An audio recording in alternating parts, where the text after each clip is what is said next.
All right, hello everyone. Welcome back to Primitive Computing. I'm doing another episode tonight. And today we're gonna let go of Pong, or set it aside. I don't think we'll get rid of it for good because it's helpful to have an interesting program to play with. But we're gonna start looking at some more functionality. So obviously we don't want to stay constrained to just the boot sector the whole time. We want to be able to load up larger programs. And so the main thing I want to look at today is how to or figure out how to use the BIOS interrupts to read from the disk and figure out what's going on, or like load more code up from that so we can get bigger and larger programs. Um, I should mention this is something that I actually haven't done this before. You use this aspect of the BIOS with Pong. Actually, that was something that I did way back in high school. I wanted to learn how to do assembly language programming, and so I dabbled around with making Pong. I didn't make a fully functional game. Like I think I just drew like the box and the it had the ball bouncing around and stuff like that. But I don't think I made it like keep score, or I don't think you could move it or like control the paddles with the keyboard or anything like that. So it's kind of fun to pick up that project and to go and get a little further along on it and actually make something that's at least somewhat playable. I still haven't tried to do a 2-player game, so I don't know what that's gonna be like. But anyway, so tonight we'll be blazing some new ground, or whatever, however you say that. I want to also mention that if you saw last week's stream, it was really choppy. That's my fault. I got the encoding settings on OBS wrong. And so that's something I spent some time this past week working on is getting those a little bit better. And so this should be a much smoother show tonight and not just like watching a slideshow. So, hopefully it's much better. If it's not, let me know and I'll keep working on it and trying to fix it. Cool. So with all that, let's go ahead and pull up where we are in here. So like I said, this is a boot sector. We've written it. It's all in assembly language because I guess it doesn't have to be assembly language that you write your boot sector in, but it's kind of hard to write 512 or fit your code into 510 bytes with most other programming languages. So you pretty much have to use assembly. It's always super low level also because in the boot sector you don't have a lot of other system services running because your job is to start those services. So that's why it's been assembly language. But anyway, just scrolling through the code here for a boot sector Pong game. And anyway, it goes. Last week we cleaned some stuff up, so we started using actual functions rather than just me copying and pasting my code everywhere. That was important because I was running into the size limits of the boot sector. So I think from our first episode, the first version of the game was like something like 509 bytes. So I had just like a byte to spare basically. And using functions let us shrink it down some, which then also let us add some extra functionality to it as well. So there's our code. Let's go ahead and run it to, this always opens up on the wrong monitor for some reason now, but I'll go ahead and run it so you can see the game again. And oh no, I missed. Anyway, here's how it looks. And so I can move both paddles. I added some colors last week. I don't know that I love the colors, but I didn't have a lot of time to really decide which colors would be best. But anyway, this is our Pong game.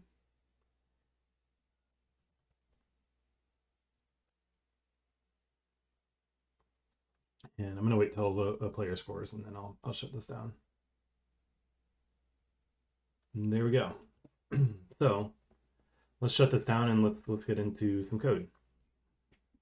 So tonight because I'm doing something that I've not done before, I'm gonna have to spend a lot of time staring at documentation and reading through that. So hopefully I can make that informative to you as well. And it's gonna be a learning experience for both of us.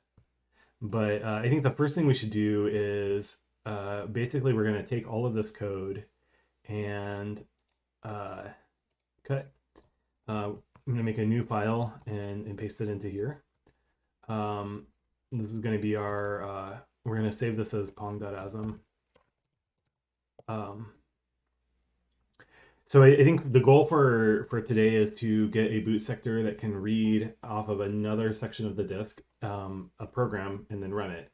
And since we already have this handy Pong program that doesn't really need anything besides what's available in the boot sector, this seems like a good space to start. A real boot sector would use a file system. And so, it's whether it's for a floppy disk, for example, and if you're using a PC, that's usually the FAT file system, file allocation tables, what that stands for. More modern computers use something like NTFS if you're on Windows, or on Linux it uses like ext4, I think they're up to now, or any number of different file systems you can use.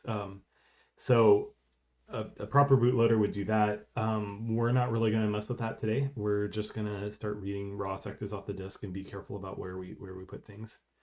This means we're probably going to end up with a make file to help build the disk image, and that's just kind of how it's going to be. But I want to be careful about pulling in too many tools because as you know, my goal for this is to make a system that's self-hosting, so we can develop the system within itself, and writing everything from scratch or by hand, I guess, from that.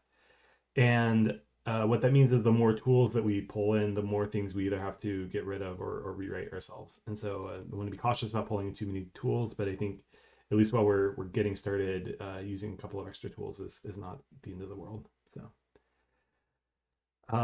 let's go back to our boot sector and let us go start doing a little bit of research. So this is what I was looking at last week for the color palette, trying to figure out what we wanted to do for like mode, or the colors for the paddles and stuff in Pong. This is a page that I've also found helpful. We used this last week to look up we were looking at the number of IRQ0 ticks, timer ticks since boot. So we were using that to make the frame rate a little more consistent for the game, rather than like having a finely tuned delay loop and having to make that, be somewhat robust across different amounts of load that the system's under. So anyway, but this is going to be useful. In particular, it tells us what our memory area looks like. So we're in real mode where we haven't loaded an operating system, so we can use pretty much any of the memory that we want to use that's on the machine, with some limitations. So since we're in real mode, we're in 16-bit real mode, those processors are only able to access up to 1 megabyte of memory. So we can use a megabyte, and then some of that is actually reserved. So like this calls out that there's the interrupt vector table at the beginning. There's the BIOS data area that we used before. We've got about 30K of regular memory here. Our boot sector ends up here. And then starting at this address here, it says conventional memory. So we have about 480K. That's a pretty good sized chunk of memory. So I think we may start there. We maybe start at like 8,000 hex as where we start loading stuff into, just because 8,000 is a nice round number. It'll be easy to remember, and so on. But the tool that we will also need is the Ralph Brown's interrupt list. So I don't have it in my browser history still. Here we go. So here's our HTML version that I have been using. I like this. Looks like this is Mark Perkel who wrote this, so that's cool. Thanks for hosting this and putting this up here. Let's go ahead and start reading through this. That font's a bit big for me. I'm gonna try and make it a little bit smaller. Hopefully that's still legible to everybody. Excuse me. Okay, so we'll need our disk interrupts. So we can search for disk. This is probably a good one. Let me pull it up in another tab. We'll definitely need read sectors into memory. We'll probably want things like, and we're not going to write any disk sectors today, but eventually it'll be actually a while before we get to writing disk sectors. Some of this stuff might be useful too, like getting the disk type and disk parameters and status of last operation, all that. But I think we're gonna avoid some of that error checking and such this time.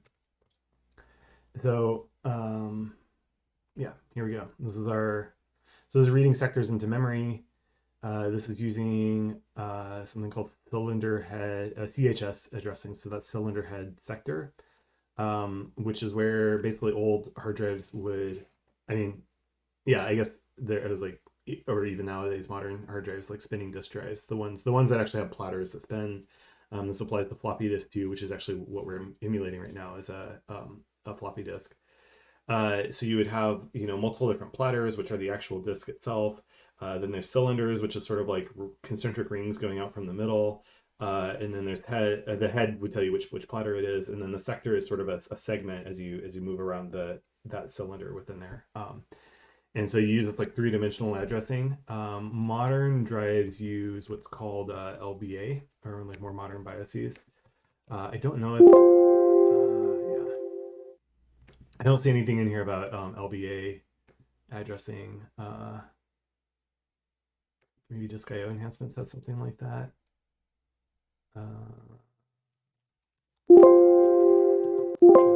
No, yeah, I'm not finding anything in there.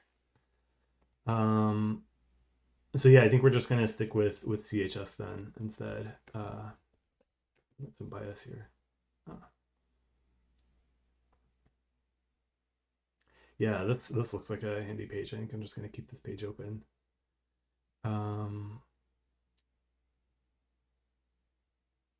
Interesting. Oh, that's interesting. You can actually format disks from the BIOS. Here it is, the hard disk. Thought I saw something in there about I guess cylinder, right, long sectors. Yeah, I'm not seeing any LBA stuff in there. That's too bad. I'd kind of like to just go ahead and use that instead, but that's oh well. That'll be a later episode. Probably we'll learn how to do LBA addressing.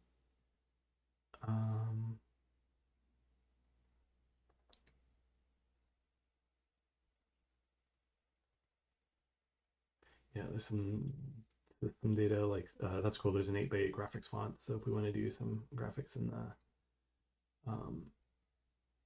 the draw text in graphics mode, that can be handy. Actually, one of the things I want to check too is if for text output, if there's routines for that, because it'll be nice to be able to do like printf debugging without having to write our own printf. So print screen, what does that do? Oh, print screen actually prints the screen. That's handy, except that I don't really want to waste a lot of paper. So there's printer write character. Graphics, probably under whatever. Here we go. Whoops, not games, not hardware. Is there anything about graphics or display? VGAs, video. That's what I'm looking for. Video.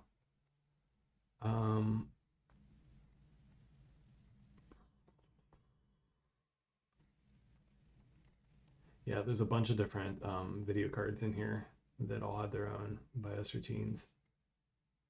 We are looking for something kind of boring like VGA should be good.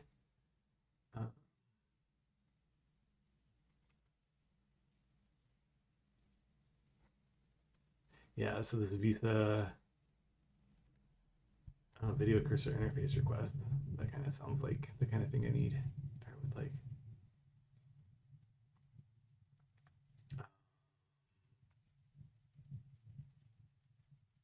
Yeah, this is all super VGA, XGA, VGA, video.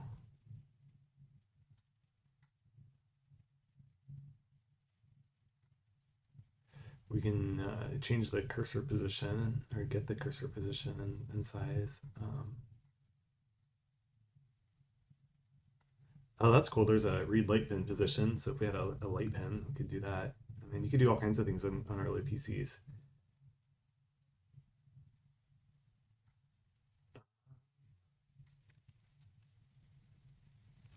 Here we go. Rate string.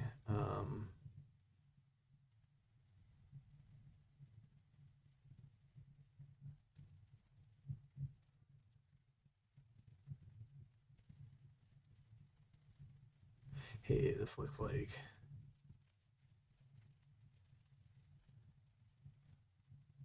Yeah, this looks like what I want. This can write a string at least. So we still are going to have to format any text we want into a string, but um, we can use this. Why don't we let's play around with the right string to start with. So I'm gonna set up my display here so I can see both these screens at the same time. That'll make it easier to use as a reference. So here we go.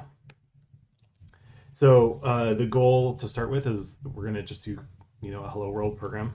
So let's say hello. That's gonna be db hello world new line 0. Okay.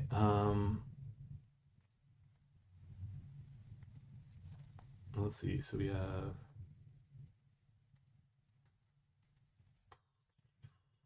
there's update cursor after writing. There's page number attribute. The string contains characters.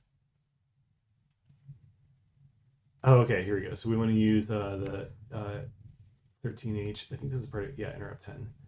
13H, and then AL is going to be the write mode. So we will set bit 0 if we want to update the cursor position. That seems like a good thing to do.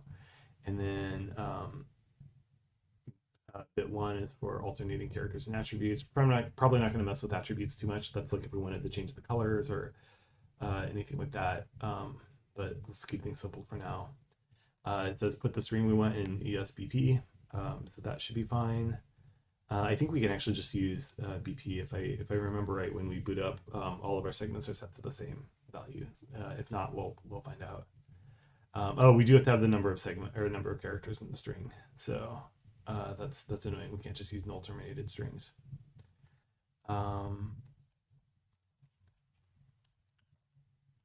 So here we go. We'll do that, and then we'll say. So there's a trick for in NASM. You can do some math to figure out the size of this. So yeah, let's pull up NASM also. This would be a good thing to have up here also.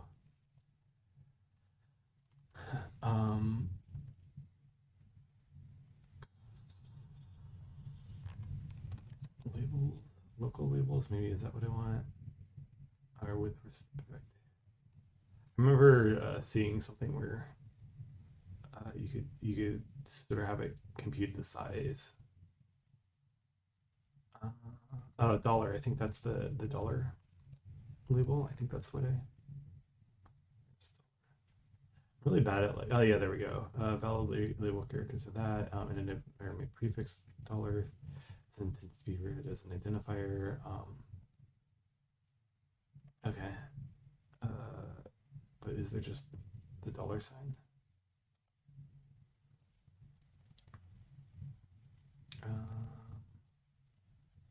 Here we go. So there's a DX. So we can use dollar as the current address. So hello size. This is basically we use dollar. So it's db. Let's do dw. Dollar minus. No wait. db because I think our BIOS interrupt here can only use. Oh yeah, actually we can do more than 256 characters. So let's make this a word then instead. So dw dollar minus hello. Okay. If I knew how to do macros in NASM, which I'll probably learn at some point, then this would be a good way to do this.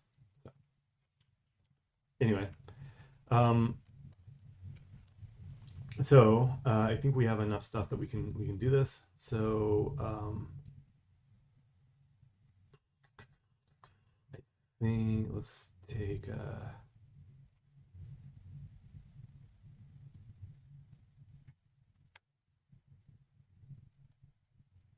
okay, so we can use DHDL to be the row and column at which to start writing.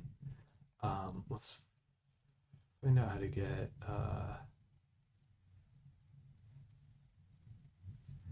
the cursor also. Oh wait.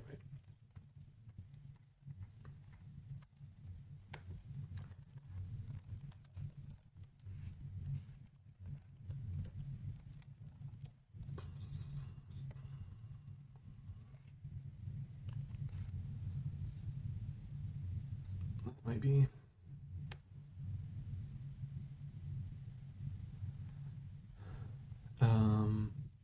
Yeah, I think we may.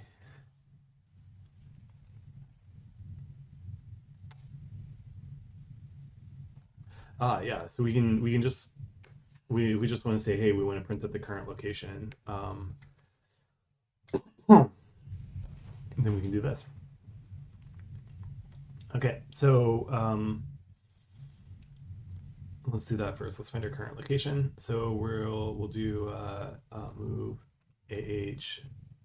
ah 0x03.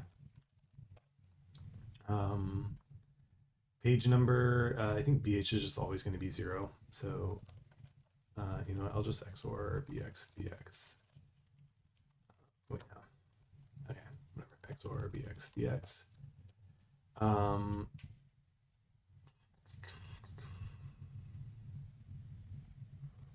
I guess that's the question, is like, what mode are we in? Whatever. We have 0 through 3 in certain text modes, 0 through 7 and other text modes, and 0 in graphics modes. So 0 should always be fine. And hopefully we're on page 0 to start with. So I think that's all. So we do int 10h. I really shouldn't mix both styles of numbers, but whatever.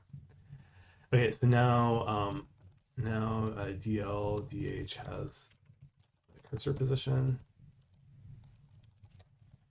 And then we can do right string now. So for this, let's see, we want to move into AH 13H. Okay. You know what? Let's be consistent and use 30H here. Okay. Yeah, so we do 13H. And then the right mode, we do want to update the cursor after moving. The string does not contain alternating characters and attributes. So we'll set bit 1, or set bit 0, but not bit 1. And so we can just, we move into AL 1. So that sets 1 bit 1. Page number, it should still be 0 from before. And then the attribute is string contains only characters. For BL, we should probably set BL as an attribute. So let's see. Where did I see this before?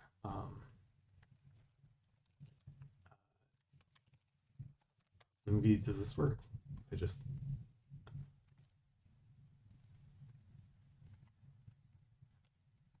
yeah, here we go. Here's our attribute. So we have background color, foreground color, and then we can make it blink or not. So cool.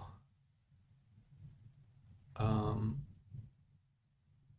think 7 is the like 7 or yeah, using 0 as the background color, and then 7 is the foreground color. I think that gives us just the default gray. So let's try that.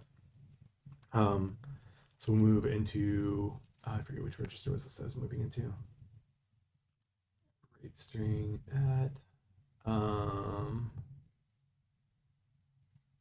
yeah, BL. 7. That's what we said. Actually, if I do like 7H, that'll be easier if I ever want to change the background color. So we'll do that. And then number of characters to write would be move into CX low size.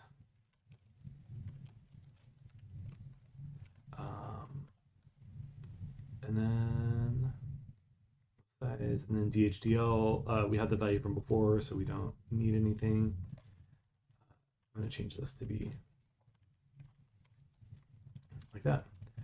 So then we need to move the, okay, so we're not going to change ES because I'm just going to assume that that's the right value. What we do instead then is we say move into BP hello. So we move the address of hello into there. And then if you remember, since we don't actually have any, nothing happens if you exit out of this program, the CPU just keeps on running past the end. So instead, I always stick like an infinite loop at the end of this. So let's do loop, and that's just going to be jump loop. So let's nasm boot.asm. Let's run qemu. Once again, it opens on the other screen, and nothing happens.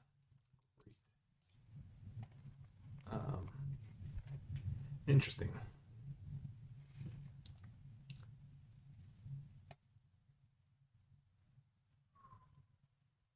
Because I never did the interrupt. So this is still interrupt 10h. So we do int 10h. Let's try again.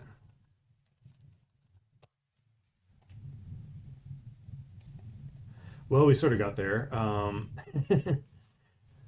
So NASM doesn't do these C-style escapes, at least if you do single quotes. So we got hello world n. But the cursor moved, so that's something. Let's do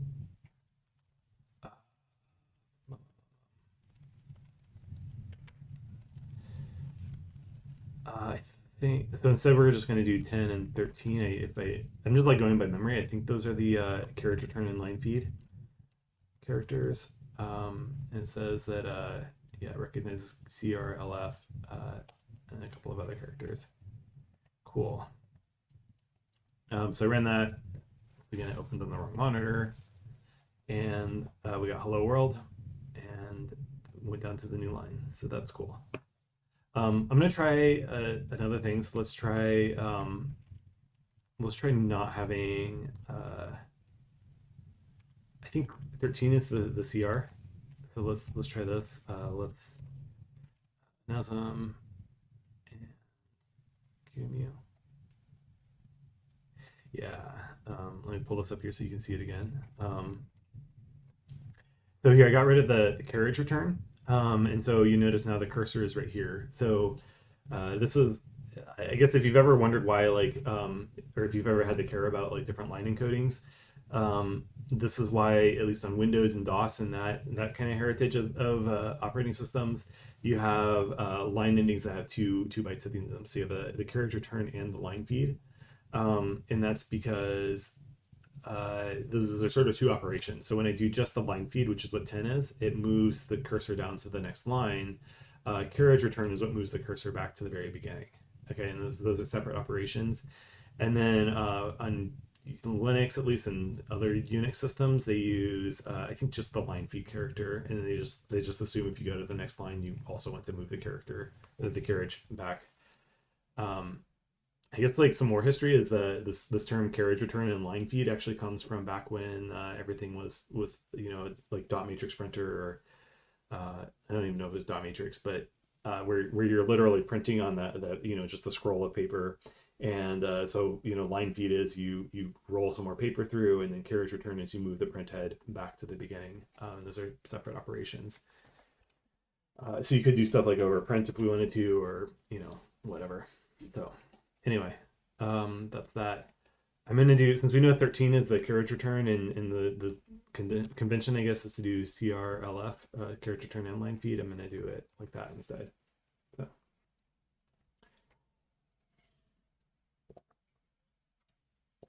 Okay, cool. Let me let's see where we're at with get status. I should make this a little bit bigger. So we modified boot.asm. We added this new pong.asm. Let me check out. Let me make a new branch. This is where we're on episode 3. I'm trying to keep all of the work I do is a separate branch, so that the pull request will show if you want to kind of observe my coding through this. So anyway, we'll commit. Use bias routines to print strings. Cool. So there we go. That'll be handy. I should probably package this up a little bit, so into a function, but I don't know. I'm not going to worry about that. So anyway, cool. I think that means we're ready to start loading. Uh, 13 reads the sectors into memory. So I think we are ready to start doing this. Okay, so we've got a couple of arguments. I guess we're going to be using interrupt 13h and use AH to select like which subfunction you want from 13. And so we're going to need the number of sectors to read. I think to start with, let's just read one sector. We made a boot sector Pong that we made a Pong that fits in a boot sector, so that seems good enough. CH is going to be the low bits of the cylinder number, low 8 bits of it, and then CL is going to be the sector number.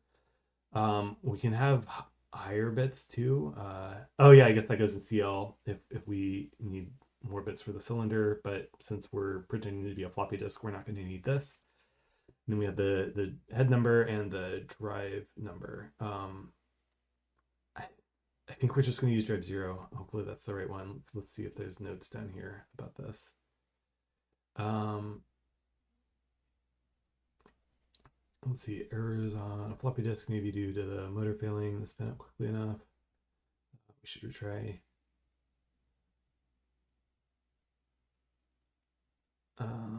Most devices support multi-track reads. Good to know.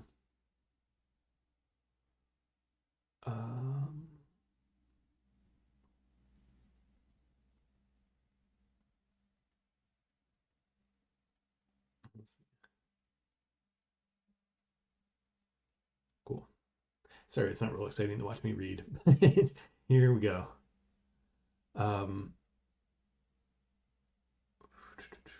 On returning a status, what's I guess status loss operation.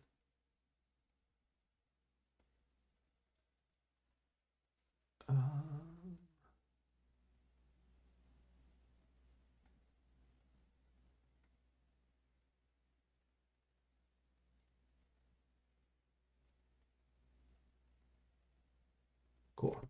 So yeah, we can looking at this interrupt, we can see the whether it succeeded. That's something we probably should check because I don't know. I've gotten burned a bunch of times by not checking my error returns, but let's cheat and do it without it. So okay, cool. So we did our hello world. Let's see if we can read something out of disk. So for this, we're gonna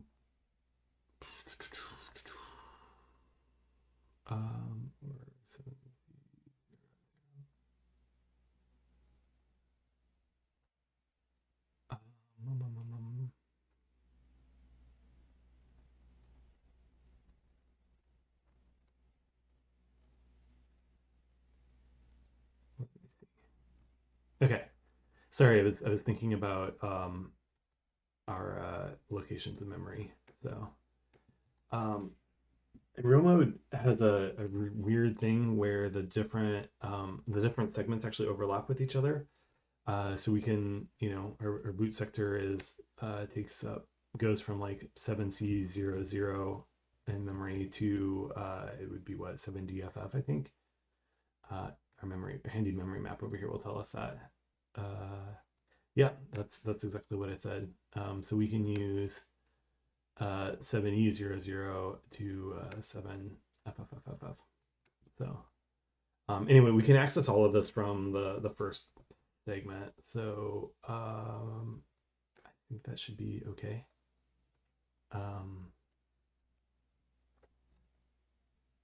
Good question. I don't actually know what my code segment is.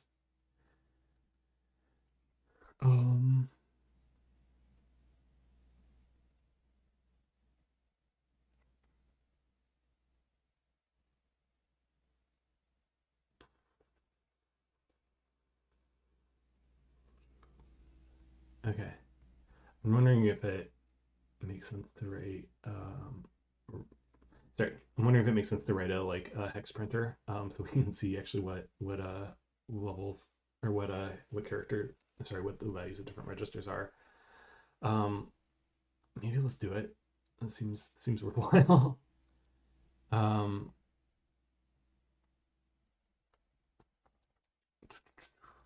yeah, I'm gonna do it. So no, I'm not gonna do it. Never mind. Yeah, I don't want to waste too much time on that, and let's just start loading some disk stuff into memory, and if it works, it works. If it doesn't, then it doesn't. So um, we're gonna move into AH 2H because we want to use that operation. We're gonna move into AL just one. We're gonna read one sector. So our boot sector Pong fit in the boot sector. So let's just do that. Cylinder number. I don't know. Let's just zero out CH, and so then the sector number. Let's move 2 into that.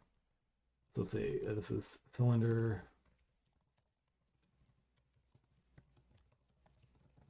Yeah, number. And then let's see, our head number is probably also going to be 0. So let's do that. And then drive number will be 0 too. So we can just zero out DX also. Cool.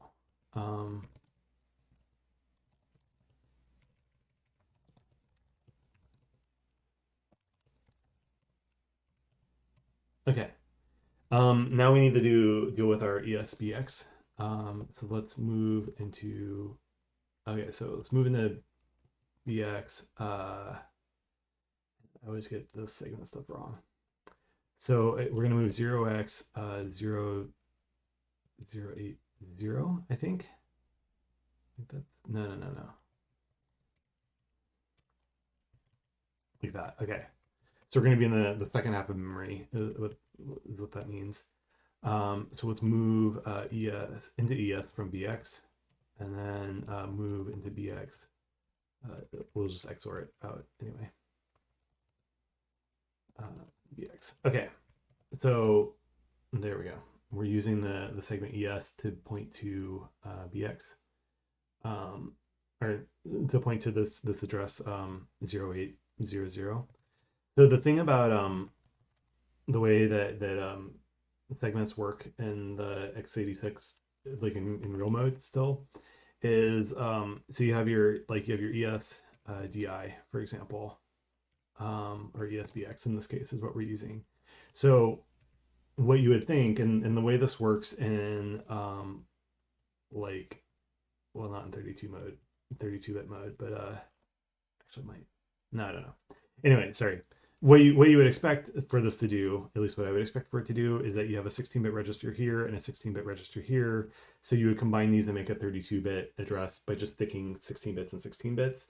Since obviously the CPU can't address that much, it only has a 20-bit address space, so it can address up to 1 megabyte. I would assume that would basically just use the low 4 bits of it. But that's not actually what happens. Instead, it uses all 16 bits, but then shifts them over 4. So what you end up with is, instead of this being like, like using C formatting, you would expect it to look sort of like this. That's not actually. I wish I could like strike through that, because that's not. This is bad. Okay, that's very bad. What actually happens is it does ES shifted by 4, and then or added to BX. So what that means is that basically each of our let's see, each of our address segments overlap by 16 bytes, or all but 16 bytes. So that means you have aliasing, which means you can address the same memory in multiple locations or multiple ways. So anyway, this is why I'm thinking so hard about this, is because it's kind of tricky. I think this means I'm gonna have to learn how to do a FAR call also right after this. But anyway, so there we go. We've set up the destination buffer, and then read the sector. So this we just do int, what is it? 13h. Okay. So now instead of doing our jump, we're gonna do our x86 like var call instruction. So let me x86 assembly reference. Oh, the one I usually use didn't show up in here, I think, but let's try this one. No.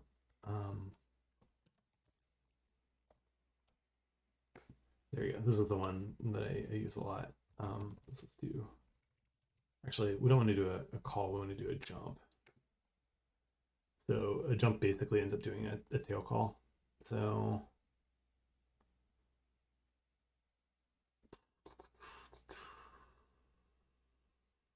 I think there's a way to do this anyway, where you change the.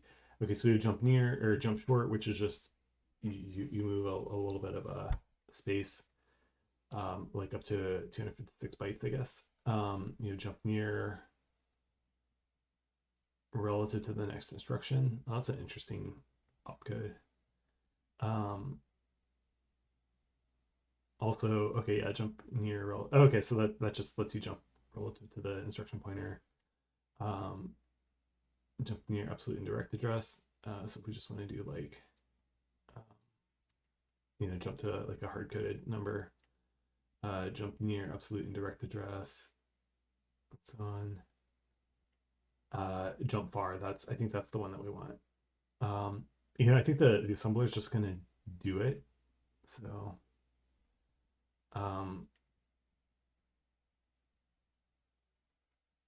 yeah. Let me see. Okay, so transfers, control flow, blah blah blah. This construction, 4 different types of jumps.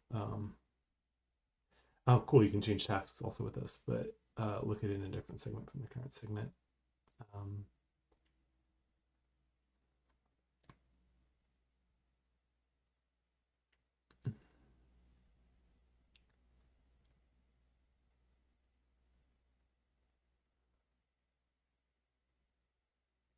Cool.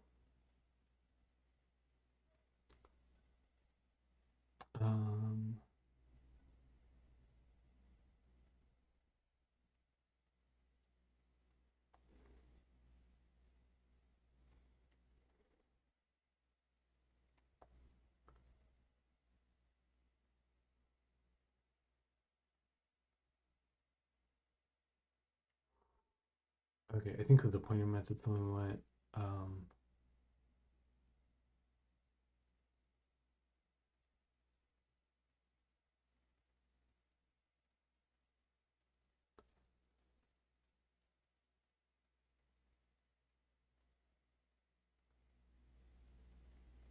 Oh yeah, 4 bytes is that would give us 32 bits. So cool. So I think let's say let's jump into loaded code. So we should check errors here, but we're not going to worry about it. Okay, so this I think just turns into jump to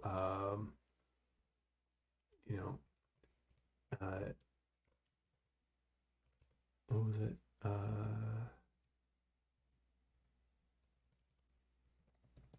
think that's, hopefully that works.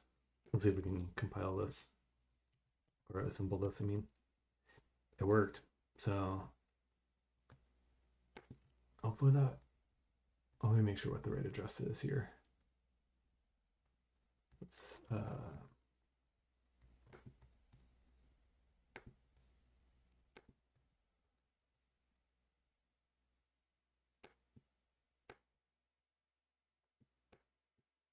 Yeah, okay, so this is showing it as the full, like, that's sort of the way that they've written this out here, but I think this is good. I think this will work. So cool. So that looks good. That compiles, so we think that's good. Let's try in Pong. So we've moved things around. Let's add location. So this time we're at 80,000, and so instead of being at 7C00, we're at 8,000, I think. I don't know if we're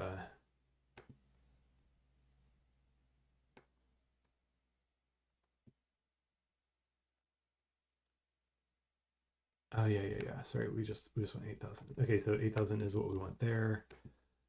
Here we also want 8,000.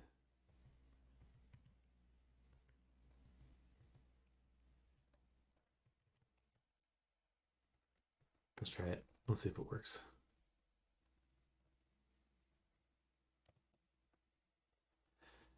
I have this feeling this is gonna go like horribly wrong in a lot of different ways, but whatever. Okay, so now we want to actually build a disk image with this in the second byte. So for that, I'm going to do nasm pong.asm.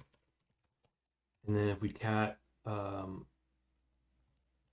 don't, oh man. Do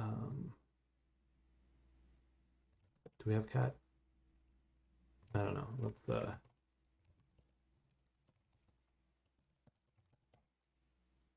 nope, that doesn't work. I wonder if I can do this from, nope. Yeah, I'm used to using my Unix terminal, and I decided to learn something about how to do it in the Windows terminal. So, does a pen work?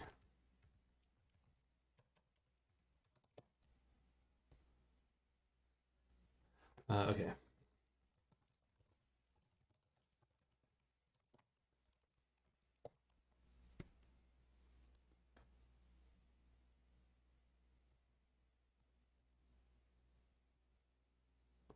Oh, we can't use the append command.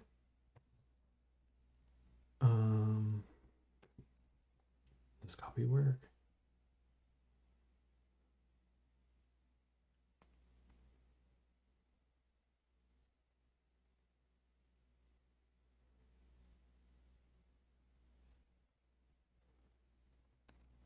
Hey, maybe this works. So we'll try copy boot plus NASA or plus Pong equals disk. Nope.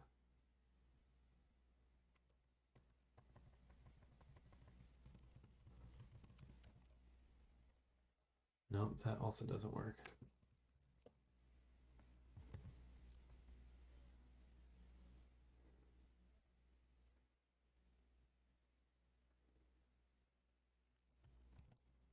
I guess I should look at PowerShell append.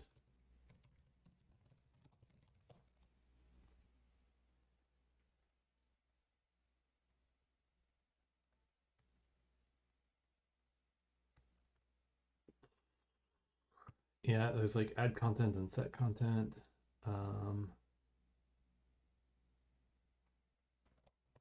Yeah, I feel like that might work. Let me see if there's something like, because I don't necessarily want to like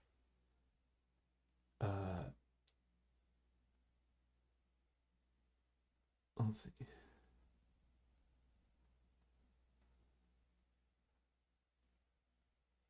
Because what I'd love to do is just like create like concatenate a bunch of files into a new file, like the cat command does on Unix, but oh well.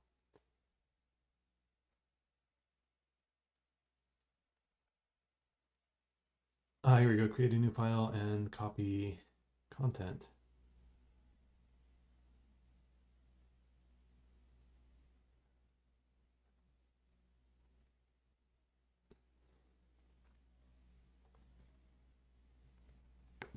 Okay, let's try this. Let's try add content. We'll call it image, and then we'll do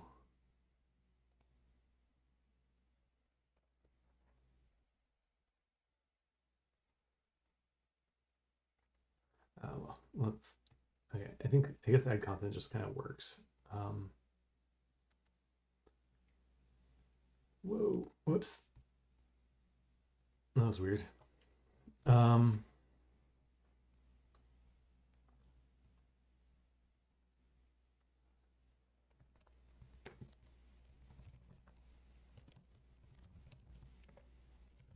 Get content, boot. and then Pong, ls. Cool, so we have boot, and we have Pong that's 507, and then we have 1028, which is kind of a weird number for image. What's the symbol image?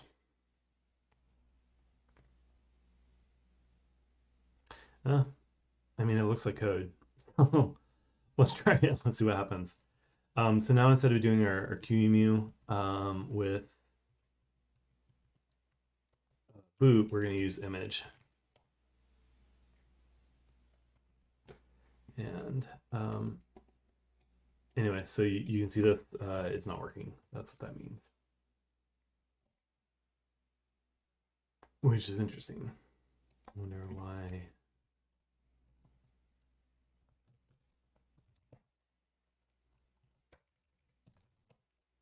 I feel like for next week, I might switch to doing this in a Unix terminal just because I actually know those commands and no one wants to watch me read like PowerShell documentation for a few days or for, minutes at a time or whatever.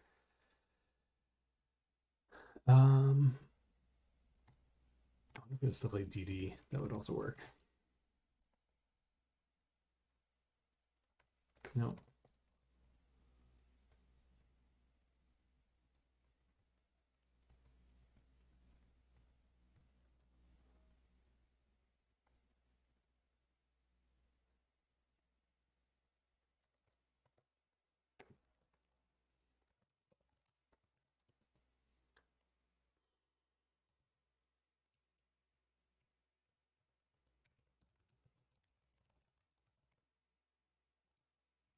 Okay, so let's try. What I'm doing right now is I'm trying to just do the boot sector.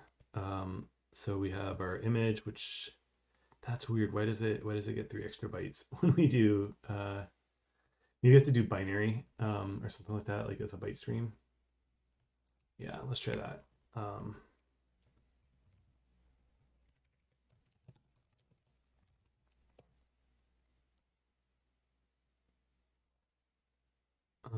Interesting. Let's see.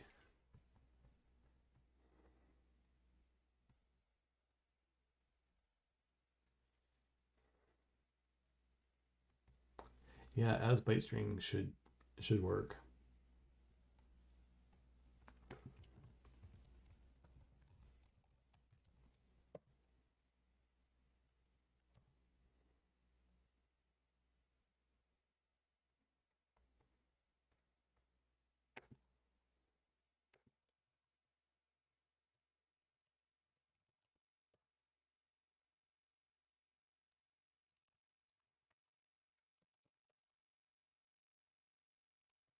Let me see what version we have here. No, it doesn't tell me. That's handy. Wonder what version of PowerShell. So they said this was added in PowerShell 6, but like surely I have PowerShell 6.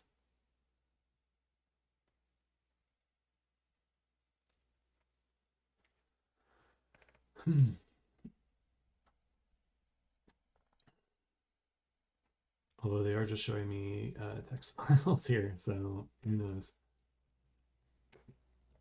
What does pass through do? Oh, I see.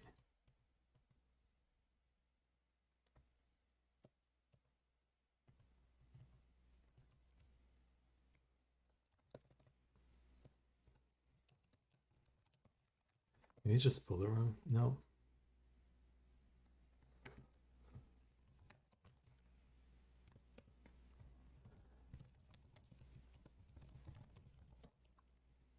Let's figure out what version of PowerShell. There you go. How to check your version number. Yeah, PS version table. That would not have discovered that. Okay, so yeah, I have PowerShell version 5. That's not going to work. Yeah.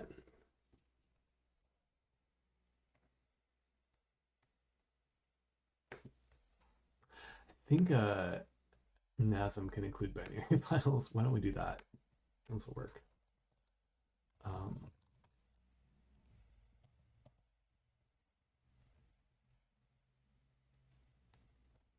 I can include a file, but I want to include binary.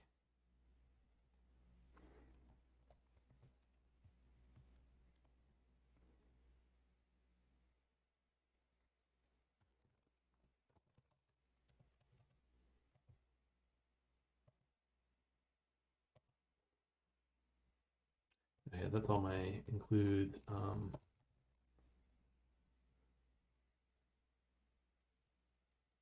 Maybe this.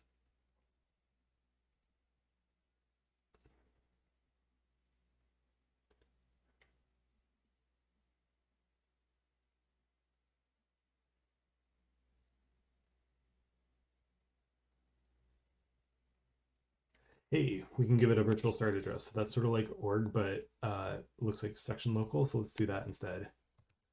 So we'll copy this. We'll paste it in here. So in this case, this isn't actually going to load up anything. This is just going to be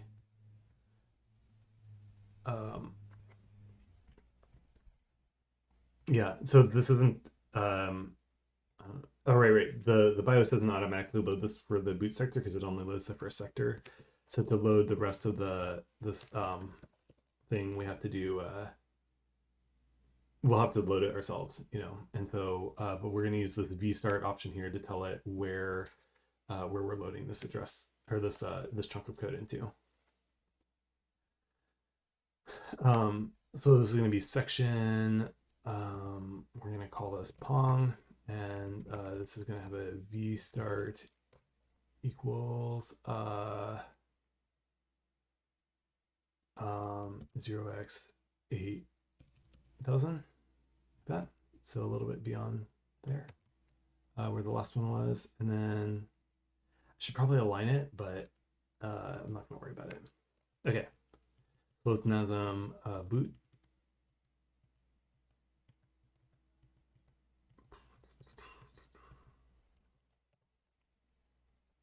Oh, program origin redefined. Right, we don't need the origin down there anymore because that got subsumed by the vstart for that.